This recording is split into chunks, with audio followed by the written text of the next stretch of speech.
बिहार विधानसभा चुनाव में वोट चोरी का मुद्दा पूरी तरह से पिट चुका है और कांग्रेस पार्टी की इतनी बुरी हार हुई जिससे लोगों को समझ में आ गया कि वोट चोरी कोई मुद्दा ही नहीं है।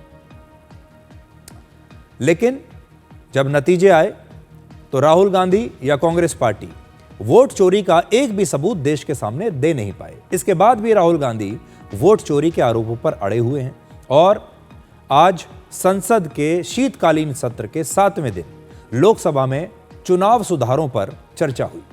चुनाव में वोटर लिस्ट के शुद्धिकरण का सबसे महत्वपूर्ण तरीका है SIR, लेकिन राहुल गांधी लोकसभा में चुनाव सुधारों का समर्थन करने के बजाय वोट चोरी पर भाषण देते रहे और फिर से हरियाणा और बिहार चुनाव में वोट चोरी के आरोपों को उन्होंने आज भी दोहराया। आज राहुल गांधी के पास एक बहुत बड़ा मौका था कि वो चुनाव सुधारों पर देश के सामने अपने विचार रख सकते थे। अगर वोट चोरी होती है तो उस पर देश के सामने लोकसभा में खड़े होकर वो सबूत पेश कर सकते थे, कोई उन्हें रोक नहीं सकता था। लेकिन आज उन्होंने ये मौका भी गंवा दिया। I know they're destroying it and they know they're destroying it. And I'd like to conclude by saying that the biggest anti-national act you can do is vote chori. There is no bigger anti-national act that you can do than vote chori. Because when you destroy the vote, you destroy the fabric of this country. You destroy modern India, you destroy the idea of India.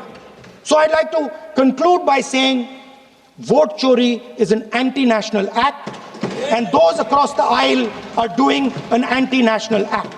असल में आज राहुल गांधी को अपनी वो सारी पुरानी file, वो सारे कागज, वो सारे रिकॉर्ड्स लेकर आने चाहिए थे और वो देश के सामने संसद में यहां पर रख देते, स्पीकर महोदय के सामने रख देते और कहते कि मैं इतनी सारी चीजें लेकर आया हूं, आप इनकी जांच कीजिए, ये सारे सबूत हैं वोट चोरी के।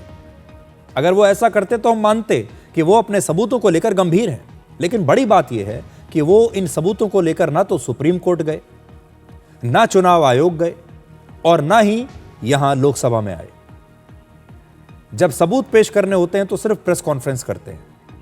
इसलिए आज एक बड़ा मौका था उनके पास और उन्होंने इस मौके को फिर से गंवा दिया, क्योंकि जनता अब बार बार एक ही मुद्दे को बार बार सुनकर, एक ही रिकॉर्ड को बार बार प्ले करके अब जनता भी बोर हो चुकी है। लोग उसके बारे में सुनना नहीं चाहते।